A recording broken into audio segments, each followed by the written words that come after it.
hosting this historic summit, a moment to renew our shared promise 30 years after Copenhagen to place people at the heart of development. We associate ourselves fully with a statement delivered by the delegation of Iraq on behalf of the Group of 77 and China. Excellencies, 3 decades after the first World Summit on Social Development, the world can point to real progress in reducing poverty, improving food security, expanding education, health, and social protection. Yet, persistent and widening inequality within and among nations continue to erode these gains. Global systems of trade, finance, and technology remain unequal and exclusionary. Poverty, unemployment, and social exclusion have been and remain the defining challenges of our time. Confronting them is not charity, it is justice for humanity. Across many sub-Saharan and sub-regions in Africa and Western Asia, hunger is rising, growth is slowing down, and vulnerability is deepening. Health and education systems are under strain, and energy deficits hold back opportunity. Beyond income, inclusion depends on access to essential services that empower individuals and protect dignity. Universal access to affordable and quality health care is not a luxury. It is a right for every human being. Housing insecurity, manifesting through homelessness, overcrowding, and substandard shelter, continue to breed inequality. As housing costs outpace wages, affordable housing must become a cornerstone of social development. Informal and precarious employment remains yet another of the gravest obstacles to stability and growth, particularly in low and middle income countries where millions live close to the poverty line. Ladies and gentlemen, the digital divide is emerging as one of the greatest barriers of our time. Access to affordable connectivity, access to devices, and digital skills must become universal. Education must include every learner, empower every teacher, and reach every community, including persons with disability. As Africa, we believe that transforming informal sectors, enhancing productive capacity, and expanding access to global markets requires stronger international cooperation in line with the Addis Ababa Action Agenda and the right to development. We therefore call for comprehensive reform of the international financial architecture to make it fair, transparent, and responsive to the needs of developing nations and its people. We urge decisive action on debt distress and progress towards United Nations Framework Convention on international tax cooperation. We also underscore our call for a UN Convention in sovereign debt. Distinguished colleagues, the Copenhagen Declaration gave us a timeless framework built on 3 pillars: the eradication of poverty, decent work for all, and social integration. Grounded in equity, solidarity, and human dignity, these pillars remain our compass. We therefore welcome the Doha Declaration on Social Development, a renewed global pledge to translate principle into action and to build cohesive and resilient societies for generations ahead. We commend the co-facilitators, the permanent representative of Morocco and Belgium, for their leadership in guiding this important progress. This summit, distinguished colleagues, must rekindle genuine dialogue, restore trust, and reaffirm multilateralism as the anchor of collective progress. We must amplify the voices of those living in poverty and vulnerability and ensure that developing countries, most of them in Africa, are fairly represented across all multilateral institutions. Accordingly, the African Group reiterates its demand for 2 permanent and 2 non-permanent seats for Africa on the UN Security Council with full rights and privileges. True social development cannot thrive without historical justice and equal representation. The African Union has declared 2025 the year of justice for Africans and the people of African descent through reparations. This is a defining step towards justice and healing for Africa and its diaspora, calling for accountability for the crimes of slavery, colonialization, apartheid, and exploitation that caused lasting human and environmental harm. We also reiterate the importance of the high-level General Assembly meeting in September 2026 to mark the 25th anniversary of the Durban Declaration and Program of Action and invite all partners to support its successful implementation within the second decade for people of African descent. Together, let us envision a future that is inclusive, resilient, and just. A world free of hunger, poverty, disease, racism, and inequality. A world where prosperity is shared, the digital divide is bridged, and trust in multilateralism is renewed. I thank you.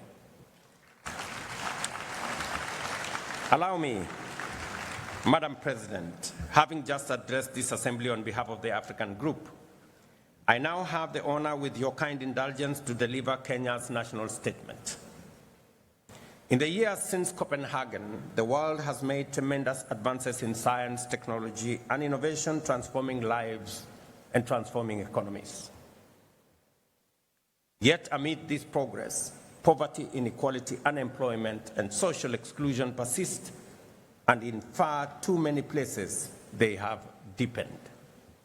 In Kenya, through our bottom-up economic transformation agenda, we have charted a deliberate roadmap to confront these challenges head-on, and I am proud to share a few of its key highlights.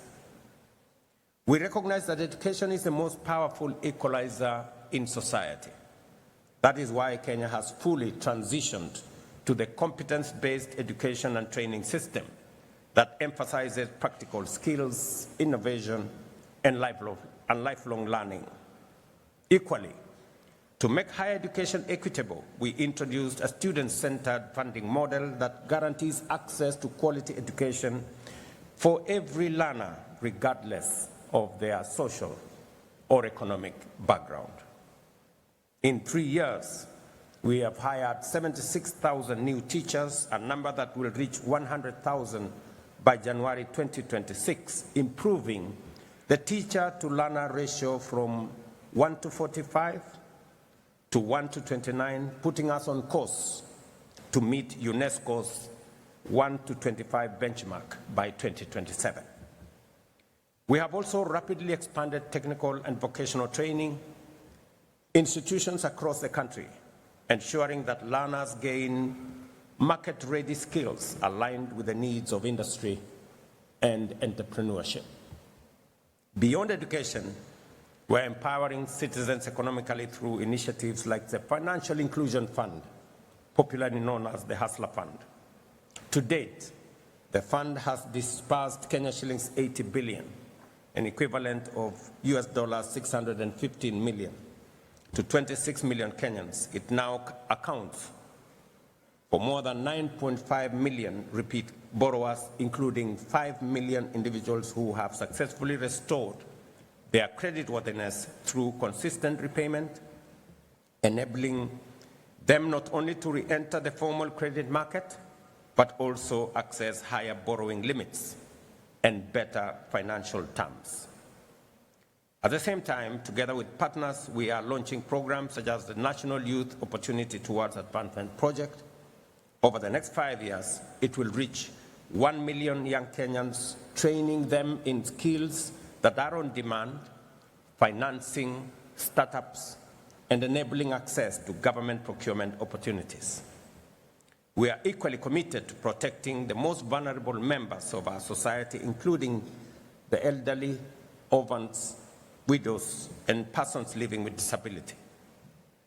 Through our National Safety Net program, commonly known as Inua Jamii, what began as a modest monthly support to 500 households has now expanded to reach more than 1.7 million families across the country. Madam President, Excellencies, through the Affordable Housing Program, we are delivering much-needed shelter while at the same time creating jobs and fostering inclusion. Today, over 230,000 housing units are under construction nationwide, employing more than 340,000 Kenyans and expanding opportunities for local artisans and small businesses. We are also expanding pathways for labor mobility through bilateral agreements with partner countries, like here in this great country of Qatar, where over 70,000 Kenyan nationals are proudly working and earning a decent living and contributing to inclusion back at home.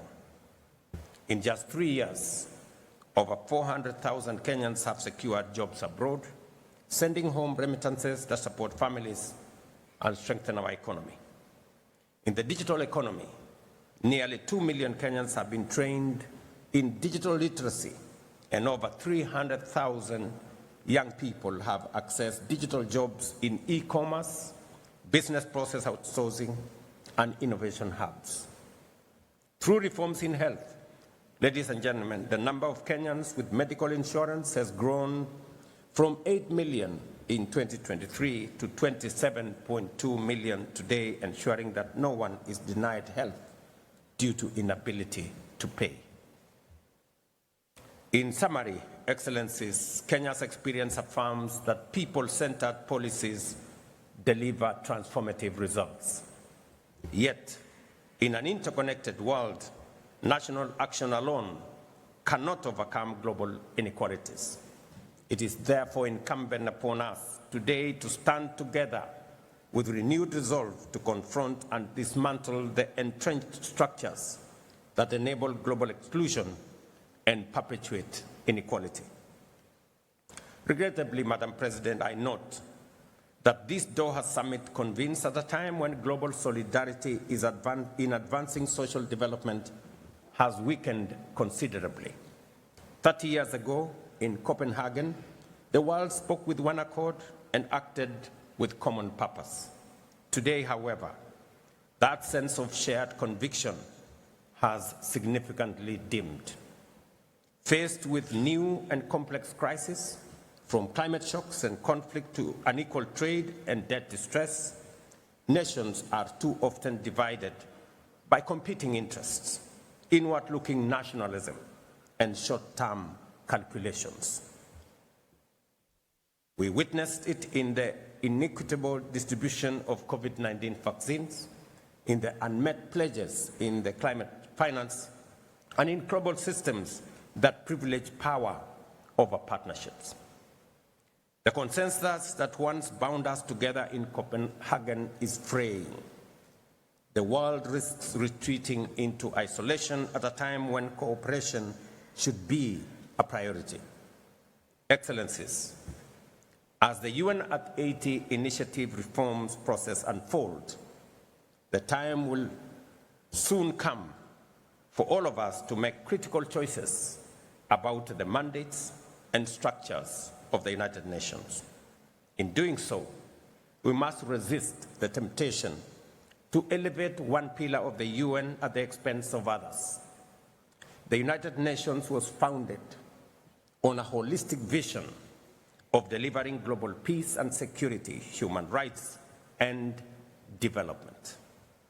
These are the three inseparable, indispensable pillars that together sustain global stability and human dignity. I have no doubt in my mind that while the UN must remain the foremost guardian of global peace. It must also be a catalyst for prosperity and a champion of human dignity everywhere and anywhere. The Doha Summit must therefore renew our shared resolve to act decisively, both as individual nations and as a united global community, to eradicate poverty, create decent work, and advance social inclusion as the surest path towards a world that is truly resilient, inclusive, peaceful, and sustainable. I thank you for your attention.